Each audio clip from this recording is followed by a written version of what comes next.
change isn't just inevitable, it's negotiable. And in order to get what you want, whether it's a new team restructure, a new project that needs to be adopted, or a new technology, it's the same as negotiating a deal. You need to think about all the components around you. So I'm going to break it down today to think about how to get what you want when change is happening. So stay right where you are. Welcome to How to Get What You Want. This podcast is for driven women ready to claim their goals and navigate their careers with clarity and confidence.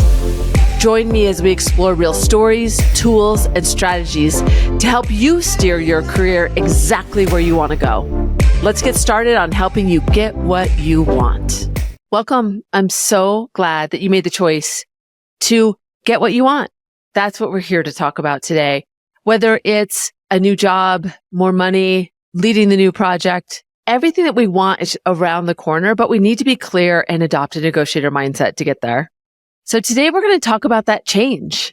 Change is happening in corporate environments everywhere. In fact, I looked up because I was like, I have been hearing from my clients all year, especially in 2024, and as we go into the next year, that change is happening more frequently.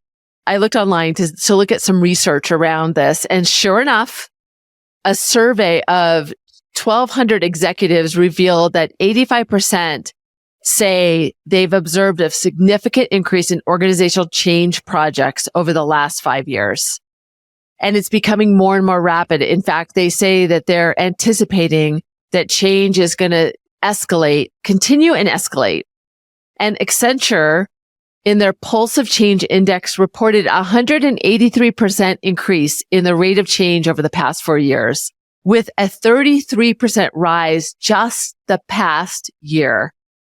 They're saying that 88% of leaders anticipate that there's going to be faster change in 2024 and beyond. So change is just our norm. And I hate to say that because it's something that just sounds so cliche sometimes, but what it means is executives, leaders need to figure out how to embrace change. And we commonly think that it starts at the top. That's our belief, that it starts at the top and it's decided. Everything's decided by the leaders up there, all the details of the change. But the truth is that at every level, there needs to be buy-in and adoption, and that happens at an individual level. It's very personal how we go through it and how we choose to negotiate. Because if it's happening to us and we're affected, we may believe that we don't have any say in what is next for us. So we might just sit and wait. And if it's happening to the people that report to us, it's the same as true. We're waiting for something to happen because we believe that there's this master plan. And it's typically not the case. A change is made, but the ripples are not fully defined, thought through, decided on. So with change, that's why it's such a disruptive time when change happens, because everybody feels it differently at every level. Everybody has different assumptions associated to it, and it takes time to figure those things out. It's about how can I be as agile as I can in those moments. McKinsey and Company showed that 70% of organizational changes fail. And that's because there's a lack of a buy-in and alignment. So those conversations don't happen. People feel the change. People feel the anxiety, but nobody is taking control. Nobody's negotiating what needs to happen next. Negotiating change effectively can increase significantly the likelihood of a success. And it's not a one and done. You don't just get the announcement, you read it, and you're like, okay, that's what we have to do. That's what's going to happen. That's not how it happened. So there's lots of frameworks. There's a lot of ways to look at change and be aware of it. But the first aspect of it is to really understand that it's going to be happening all the time. Not everything is figured out. The more that you can be a part of it, the better. And when you view it as a negotiation, instead of this is what we're doing, you can look at how do you build consensus? How do you address resistance?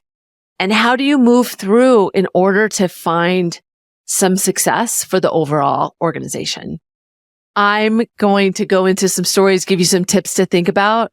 And remember, this is happening all the time around us.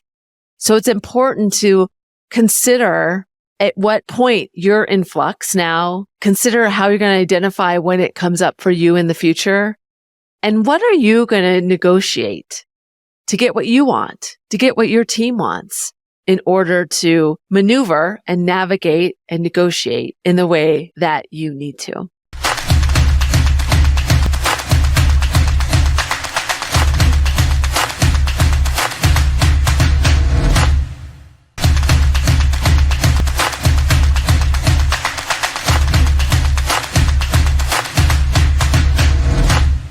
I see examples of this in every conversation every week that I have in the organizations that I work. So it wasn't hard for me to find so many examples to share today. And I'm actually going to share two different stories because it's really interesting how the organization responds. And the first one is I work with a guy, Manny, who was both the organization and he both decided that it was time for him to move on. And he was in the C-suite and he and I worked closely together. So I was one of the first calls that he made. Nobody knows that we're close. And so even though I am an executive coach, I'm not his executive coach, but I helped him work through, how to get his head on straight and what he needed to do to be really objective in his next decision making and his next steps that he's going to take. So this is a big change to the organization. Well, I know a lot of people within the organization, and because they didn't know the tie, they didn't know that I knew what was going on. And it was interesting to talk to a variety of people who assumed that so much had been decided. What I knew from Manny is they didn't have a plan. He didn't even know what his last day was going to be. They didn't know where his teams were going to report to. So there was so much unknown. And then when it started leaking out to the organization, the people I talked to were saying, I'm just going to wait to see what their plan is. I have a lot of questions. I'm waiting for those conversations so I can ask all the questions that I have. What they weren't realizing is a lot of it was not settled yet. So some people were smart enough to sit back, ask a lot of questions and to identify what was understood, what was fully vetted, where there might be places to negotiate. And some people just waited to hear and were emotionally distraught because Manny was very well liked. So they were also a little bit off kilter. So some people I talked to, I helped them think through who did they need to connect with? How do they want to position what they wanted to take over or how they could provide value during this time? Some of them didn't know the senior team that was going to be likely their new boss or somebody from that group was going to be their boss. So this was a great opportunity for them to connect with them and help them understand the value they bring, not assume that they know, because so much was still unknown. Those leaders at the top really needed the help of the people from below to help them understand where are the holes, where are the things that they didn't want to drop. And they also wanted to make sure that they had the buy-in of the people that were on Manny's teams because they needed to make sure that business as usual felt that way and that they didn't lose a lot of time because people had to deal with the change. So they needed to give them that voice. So it was really interesting to watch that because as people from below, instead of just waiting to see what happens, started engaging and negotiating what was important to them to get what they wanted to help people understand where they fit. They gave themselves that voice. The lesson here is to zoom out and look at what is in your control, what may not be known yet. One of the people I talked to, I said, just spend more time listening.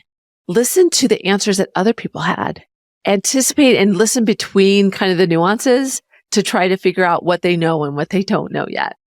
Super interesting. It doesn't mean just because they make a big organizational change that they have it all figured out. So don't assume that. There's still a place to negotiate.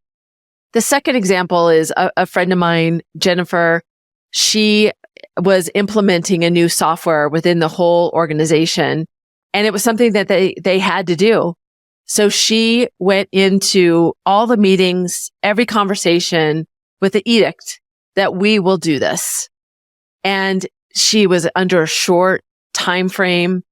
The vendor was saying it should take 9 months. She had 6. So she, in her mind, didn't believe she had time to try to gain influence, to really sell it in, to get people's ideas. Her strategy was, I'm going to have status meetings. I'm going to tell you what you needed to do, and we're going to implement this.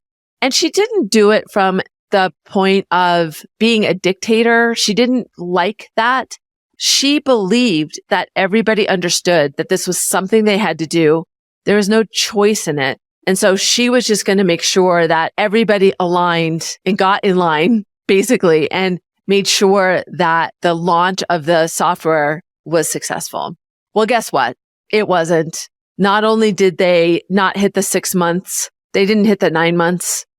And Jennifer was no longer with the organization because it was her leadership that was the one that they basically said this didn't work. And so she was gone. Now I've talked to Jennifer. I saw some of what had happened, and what I observed was she didn't get the buy-in. She didn't have the time. I understand why she didn't do that, but just simple acts like going into those first meetings and identifying and letting people have a voice about what their concerns are. What are their questions? What are the pitfalls? What are the things that we need to anticipate that we aren't thinking about? Asking questions, especially within the whole organization. A leader doesn't have those optics and to see it from a lot of different vantage points. Unveiling those can allow those questions to be answered, but it also allows those people to have their voice heard. And so those people are more likely, actually, the research shows if people feel a part of the process, they're 5 times more likely to be fully bought in. So Jennifer did not get the buy-in from the individuals.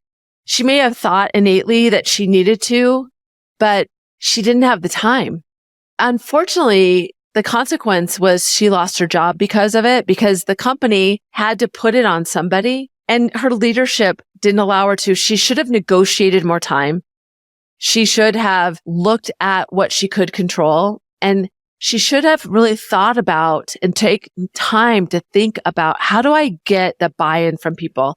How do I make their voice be heard? And also, this was a big change.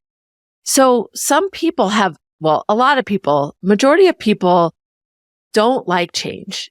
Once they know how things are done, they like to keep it status quo.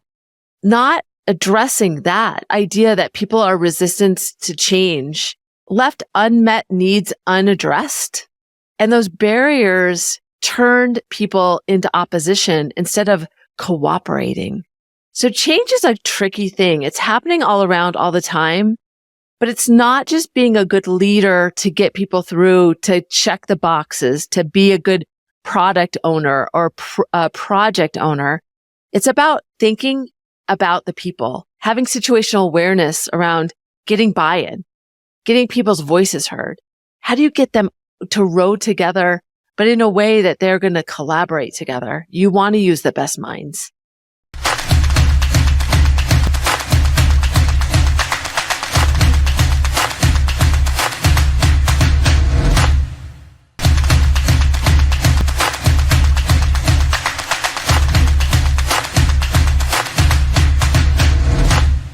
This is such a tricky topic, but it's super interesting. Of course, I would say that taking a negotiation lens is the key. Adopting this mindset helps you. And so these tips will be influenced by that perspective for sure. But it is a negotiation. And since it's happening all the time, change is happening, I want you to have some awareness, and I'll challenge you to think about what change is happening around you. It's easy to identify organizational changes, adopting a new software, but change is shifting a team member, bringing somebody new on. That changes the whole chemistry of the team.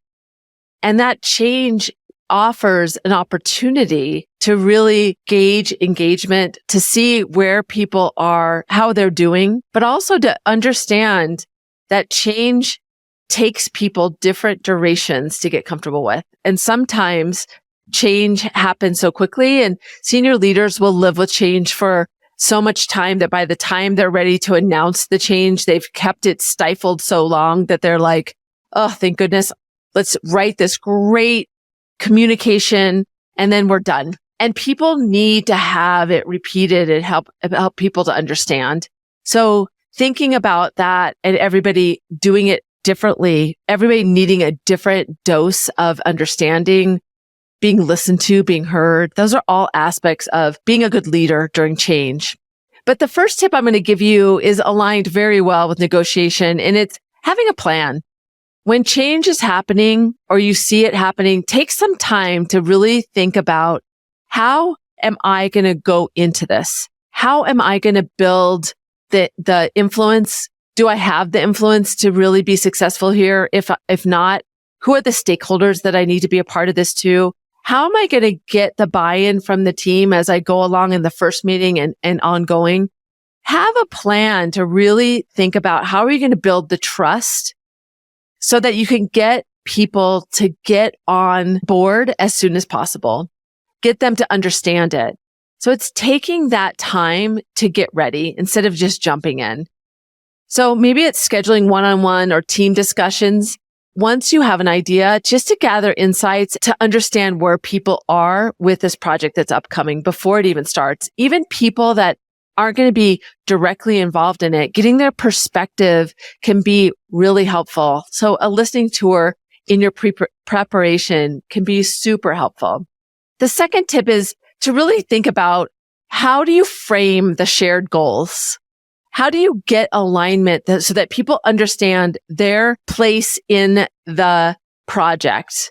What is their part of it? And what is the overall goal for the organization, for the team that's running it? Being really clear to define that for everybody, help everybody to understand their voice and how they communicate that. How are we going to structure the ongoing connection points, the updates? What do people see as the challenges? Be really open to shifting that.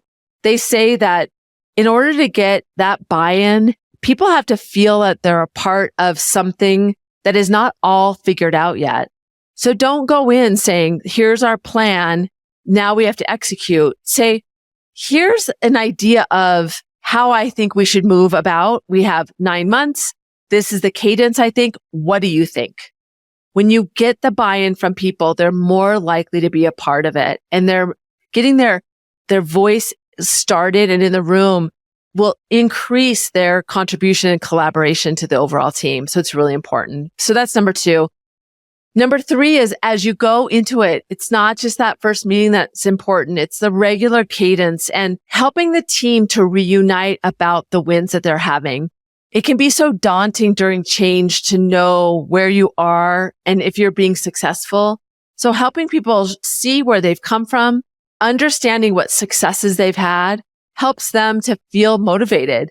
We all get discouraged when we don't understand where we are, or we might feel like, oh, this is hard. But if you can take the time to celebrate wins, that can continue to reinforce where the team is together, but it also can ignite that passion, that energy. You can share metrics. You can share testimonials from people of what they've experienced or things that they're excited about. Even the updates to the senior team about the change. The thing about change is it feels like you just have to announce it, but you need to be in it in the long term and really assess how people are. It's not just when we integrate this software. It's how is the team feeling about this? Once it's done, the project's done, do we have the buy-in? Do we have people excited about it? Are the users understanding? Who do we need to bring in? Having the momentum shared across the organization can be really powerful. So those tips again, start by preparing for how you're going to get the buy-in, who you're going to go to, how do you get feedback, and start having the meetings before the meetings to understand what are the concerns around the table, not literally, but around the organization. 2 is really make sure with that team that's going to be working on going in the change or is going to experience the change, to understand what the overall goals are, help them see the future, help them understand where you're going, and even being really clear about what is the timing for this. So everybody knows what they're working against. And then the third is to really reinforce momentum along the way, help people see the wins, help them see where they've come from. Don't forget that change takes all the way. It's not just the first meeting and the last meeting. It's continuing the momentum and thinking about what the people around the table need, not just the project, the people around the table as individuals or collective, to keep the motivation, to keep the energy, and to keep the trust within that group. So I want you to think about a recent time or upcoming change that's going to happen within your team or your organization, and consider, how can you listen more? How can you negotiate shared goals? And then how will you reinforce the small wins along the way? Adopting a negotiator mindset will give you an outline to use to think about how to get what you want with the best possible outcome, so you have success for you, for the team, and the organization.